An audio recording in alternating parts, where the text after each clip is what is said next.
Olá pessoal, bom dia. Juntos mais uma semana. Você que vem nos acompanhando através do Facebook, a postagem dos versículos durante a semana. Nessa semana nós falamos sobre o 17º capítulo de Lucas e hoje vamos falar um pouquinho sobre o que nós postamos. Lembrando a você que você pode curtir lá no YouTube, no nosso canal Antônio Lima Braga Júnior, se inscrever para que você possa receber as notificações à medida que nós postamos os vídeos, ok? Lucas vai mais ou menos até o 19º capítulo, fazendo relatos da viagem de Jesus Cristo da Galileia para Jerusalém. E hoje nós estamos no 17º capítulo. Lucas foi o que mais escreveu sobre essa viagem, com mais detalhes, com mais intensidade. Portanto, os seus capítulos são relativamente longos, e os textos que eu escrevo ficam um pouquinho longos, e o vídeo também, e eu peço a você um pouquinho de paciência, que é interessante que você acompanhe, que você ganhe um pouquinho de tempo para poder fazer a aplicação pessoal daquilo que está na Bíblia para a sua vida, ok? Mas vamos lá. O capítulo começa com Jesus falando sobre escândalos. É impossível que eles não aconteçam, né? Na igreja haverá escândalos graves. Jesus já previa isso lá há 2000 anos atrás. Atitudes de muitos que levarão outros a cair e abandonar a fé. Porém, ai daqueles por quem o escândalo vem. Tá? No primeiro versículo do capítulo ele já diz: ai daqueles por quem o escândalo vem. Ele diz: melhor que tivesse uma pedra no pescoço e fosse jogado ao mar. Meus amigos, infelizmente eu já vivi e vi o bastante sobre muitas pessoas que abandonaram a sua fé por conta de escândalos, né? Muitas pessoas estão na igreja e vão à igreja olhando para os seus líderes. E quando eu falo igreja, eu não falo evangélica ou católica ou qualquer outra religião. Qualquer religião que você frequente e que você olhe para o seu líder como algo divino, que algo perfeito, você está errado. Porque nem todo mundo que está ali está em busca da perfeição. As pessoas que deveriam ensinar, acolher, amar, às vezes estão ali querendo te destruir. E eu já vi muita coisa desse jeito. Então, se você não estiver olhando para Jesus Cristo, se você não estiver olhando para Deus, você fica decepcionado, né? As pessoas deixam de ir na igreja, deixam de fazer aquilo que foi determinado, aquilo que foi recomendado por Jesus Cristo, por conta de homens, como se homens fossem proprietários da igreja. Se você olhar para o líder da sua igreja, achar que ele é o proprietário, que ele é o dono de tudo, você está perdendo o seu tempo.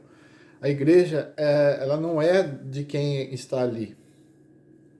Deus usa quem Ele quer, da maneira que Ele quer. Mas você tem que olhar para Jesus Cristo, não olhar para líderes que muitas vezes fazem de tudo para se enriquecerem, fazem de tudo para estar no poder, fazem de tudo para estar em evidência, em detrimento da vida de pessoas que estão lá querendo louvar ao Senhor. Então, se alguém na sua igreja te escandalizou, olhe para Jesus Cristo. Olhe para Jesus Cristo. Porque é isso que é importante. Tá? Jesus então nos dá uma recomendação que muitos não aceitam. Devemos perdoar sempre. Se você vive com mágoa de alguém, na verdade você está vivendo a vida dela e não a sua. É como tomar veneno e querer esperar que a outra pessoa morra, tá? Os apóstolos então pedem mais fé, ou seja, a fé deles eles não achavam suficiente para perdoar as pessoas. Aí Jesus dá uma mensagem importantíssima para nós a partir daí. Quando os apóstolos pedem mais fé, ele cita novamente o grão de mostarda. Eu já falei aqui sobre o grão de mostarda, que é uma semente muito pequenininha. O grão de mostarda é pequeno, mas está vivo e expande debaixo da terra.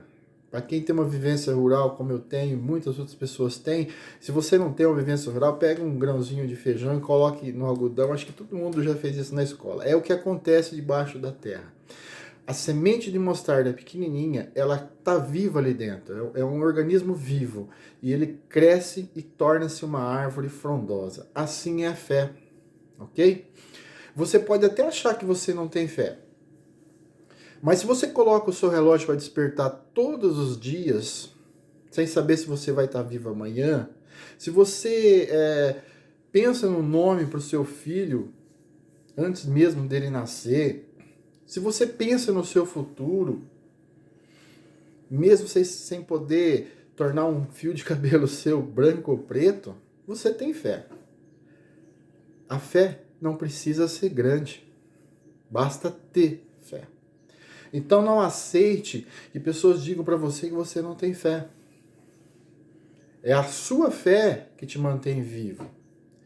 A fé não é algo exuberante para ser usado num show para impressionar pessoas. Olha, pela minha fé, olha, faça isso, faça aquilo. Eu já vi tanta besteira, mas tanta besteira que vocês não têm noção. A fé não é usada para isso. O que importa é autenticidade e não quantidade de fé. E é isso que Jesus quis mostrar para as pessoas. Se você tem fé, ela pode ser pequenininha, mas ela vai florescer, ela vai crescer. Faça uma retrospectiva da sua vida. Onde você estava 10 ou 20 anos atrás? O que estava acontecendo com você nesse período? O que você passou com perca de entes queridos, com perca de emprego, com doenças, com incertezas, e você está vivo? É por conta da sua fé. Não aceite que pessoas digam que você não tem fé. Ok? Bom, Jesus estava passando na região fronteiriça de Samaria e a Galileia. Como eu disse, a caminho de Jerusalém, onde ele seria morto. Onde ele ressuscitaria também. Nós vamos chegar lá. Não hoje, mas vamos chegar. E aí, meus amigos, quando ele estava entrando num lugarejo, vieram a seu encontro 10 homens leprosos. Só que eles ficavam parados à distância, como está lá no versículo 11. Eles ficavam à distância porque no livro de Levítico, lá no início da Bíblia, tinha uma recomendação para com os leprosos que eles não podiam se misturar com as pessoas. Tinha um ritual para que eles pudessem ficar separados até serem curados da lepra ou não, ou até ser purificados. Para quem não sabe, a lepra seria hoje, a hanseníase. Hoje nós temos remédios, mas naquela época não tinha. Então esses homens, eles ficaram distantes de Jesus Cristo. Mas mesmo de longe eles clamaram a Jesus para que tivesse misericórdia deles. Jesus então lhes recomenda que fosse e se apresentasse ao sacerdote, como estava recomendado lá no Velho Testamento. Enquanto eles foram ao sacerdote, eles perceberam que ficaram curados. Mas somente um dos 10 homens voltou para agradecer a Jesus Cristo e a louvá-lo. Eu já vi várias pregações desse trecho com várias interpretações. Mas eu vou falar para você o que eu entendi dela, tá? Se você perguntar para as pessoas quem é você em relação aos leprosos, todo mundo vai falar, eu sou o que voltou, imagina. Não, meu amigo. Nós somos os 9 que não voltaram. Eu, você, todo mundo. Nós somos os 9 que não voltaram. Eu sei que tem muitas pessoas que vão discordar de mim. Porém, vamos analisar um pouquinho melhor. Olha só, todos os 10 foram curados. Entretanto, só um voltou. Todos os 10 perceberam algo sobrenatural, mas somente um percebeu que era obra de Deus e voltou para louvá-lo. Os outros 9, olha só o contexto. Eles viviam à margem, todos eles, os 10 no caso, né? Viviam à margem da sociedade. Não sabiam que era Jesus Cristo. Tinha um monte de curandeiro passando por ali. Eles imaginaram o seguinte, nós tem mais um curandeiro ali, vamos tentar ser curados. E foram. Certo? Veja bem, Quando nós estamos doentes, vamos ao médico. Eles nos receitam remédio. Você toma, a doença passa e até esquecemos de agradecer a Deus por termos condições de irmos ao médico. Os 9 leprosos agiram assim. Todos os dias a gente sai de casa, é tão natural você sair de manhã para trabalhar, você faz as suas orações, às vezes faz orações durante o dia, você chega, fala boa tarde para sua família, ou não fala, oi, cheguei, como eu digo para minha esposa, olá, né? E vai ficando no automático e você esquece de todos os livramentos que Deus te deu durante o dia, porque passa a ser natural, como passou a ser natural para aqueles 9. Agora, quando nós passamos a enxergar Deus em todos os detalhes, nós vamos agir como aquele que voltou para agradecer. Temos que colocar Jesus em primeiro plano.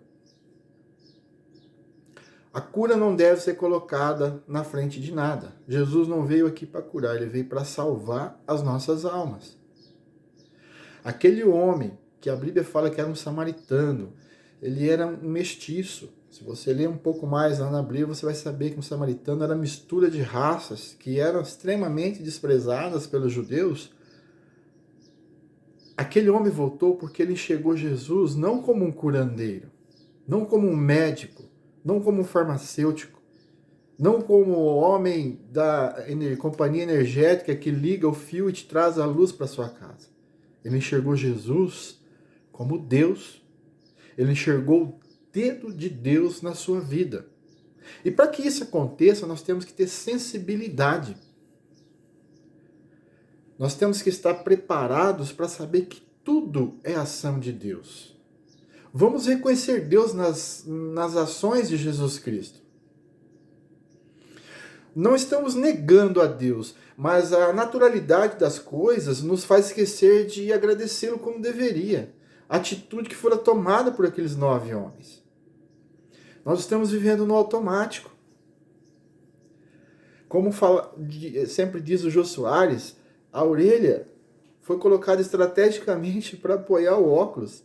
E as pessoas acham que isso é natural. Nossos olhos poderiam ser mais para cima, mais para baixo, e os óculos iam ter que ter um outro sistema. As pessoas acham natural o milagre. Acham natural que a lua está no céu. Esses dias um amigo meu perguntou como que a lua fica ali, não cai, não vai embora. Os cientistas vão falar que é o magnetismo. Eu chamo de Deus.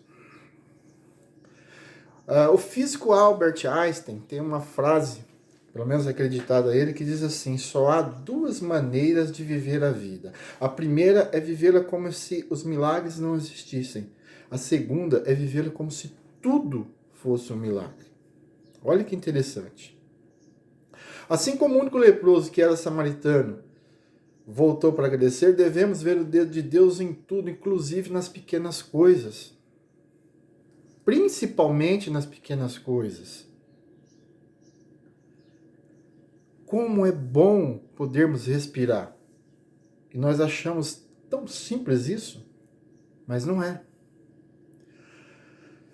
No final do capítulo, Jesus ainda fala sobre a vinda do reino. Os fariseus, figurinhas carimbadas que acompanhavam Jesus durante todo o seu percurso, perguntando, será que existem fariseus hoje em dia? Tem bastante, né? Não podemos nos comparar a Jesus Cristo, mas existem muitas pessoas que estão perguntando, e aí, como é que foi que você fez isso? Como é que você faz aquilo? Nossa, cuidado com os fariseus, tá? Eles perguntaram para Jesus Cristo quando havia de vir o seu reino. Ora, eles nem perceberam, os caras não perceberam que o reino já tinha vindo. O reino de Deus não é como o reino terreno, que é geograficamente limitado.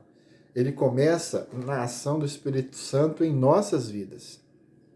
Jesus estava ali agindo em nossas vidas, só que eles não perceberam. Jesus mesmo falou que muitos messias vão aparecer reivindicando para si ser o Salvador. Outros vão afirmar que Jesus já voltou. Meu amigo, muitos vão acreditar nesses impostores. Já tem, né? Quando Jesus voltar, todos nós vamos notar. Não será preciso ninguém para contar ou se autoproclamar o Messias. Pode acreditar nisso, ok? Por ocasião da sua volta, tudo vai estar ocorrendo normalmente. Não haverá nenhum aviso prévio. A grande maioria da população estará nos seus afazeres, sem se preocupar com nada. Serão surpreendidos pela volta do Cristo, assim como no tempo de Noé, por ocasião do dilúvio, está lá em Gênesis 6 e 8, se você puder ler. Ou então, se você puder ler a história de Sodoma e de Gomorra, você vai lá no livro de Gênesis, capítulo 19, e você vai ver a história dessas duas cidades. Ninguém estava esperando nada, e as coisas foram acontecendo. Não sabemos quando será a vinda de Cristo. Se alguém disser para você que sabe, não lhe dê crédito. Tem um monte de pessoas aí renovadas, pregadores que fazem contas, cálculos e etc. Eu quero muito que Jesus volte. Mas quando um camarada fala, a tal época Jesus voltar, eu torço para que não seja. Porque são comedores de feijão assim como eu. Não acredite em pessoas que estão preocupadas com isso, fazendo contas, tentando criar mecanismo para provar que isso, aquilo ou aquilo outro. Uma coisa sabemos, ele vai voltar. Pode ser hoje, pode ser amanhã, ou daqui a alguns séculos. Contudo, quando ele voltar, devemos estar prontos. Viva como se a sua volta fosse ser agora. Bom dia, que a paz do nosso Senhor Jesus Cristo esteja com todos. E a você que é pai, meus parabéns. A você que não pode ser pai, creia em Deus que pai é muito mais do que fazer exemplo, é como viver, é como estar diante da sociedade. Pode crer que você às vezes não pode ter um filho, mas existem pessoas que te consideram como pai. Eu, por exemplo, tenho uma filha, mas tem um monte de filhos por aí que eu considero da mesma forma. Saudade do meu velho pai? Bom dia.